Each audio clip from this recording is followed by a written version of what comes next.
ایک بار امام زین العابدین کے چھوٹے بیٹے حضرت امام زید نے اپنے بڑے بھائی امام محمد باقر سے پوچھا کہ بھیا بابا کو جب دیکھو وہ روتے رہتے ہیں، کیوں اتنا روتے ہیں؟ تو امام باقر نے کہا تھا، زید جو صدمے تیرے باپ نے اٹھائے ہیں، اگر وہ صدمے پہاڑ پہ ڈال دیے جاتے تو پہاڑ بھی پگھل جاتا اور پہاڑ بھی ریزہ ریزہ ہو جاتا۔ یہ امام زین العابدین کا حال تھا۔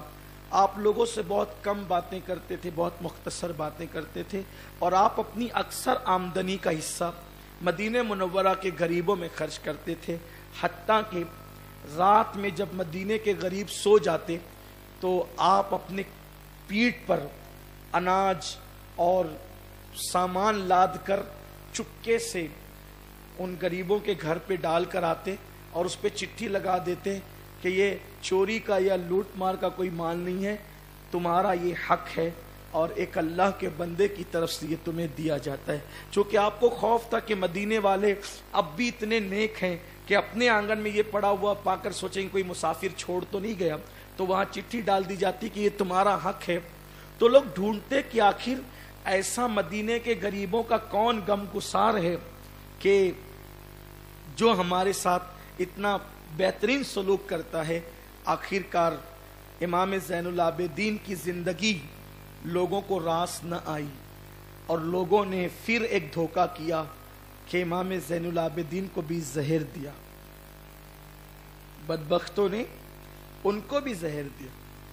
خاندان نبوت کی داستان خون سے رنگین ہے، شہادت سے بھرپور ہے۔ آپ کو بھی زہر دیا، اور زہر جب دیا گیا تو آپ اس کی تاب نہ لا کر 18 محرم کو آپ نے جام شہادت نوش فرمایا، اور جب آپ کو غسل دینے کے لیے تختے پہ لٹایا گیا تو جب پیٹھ پر پانی ڈالا جا رہا تھا تو اس پر بوریوں کے نشان تھے۔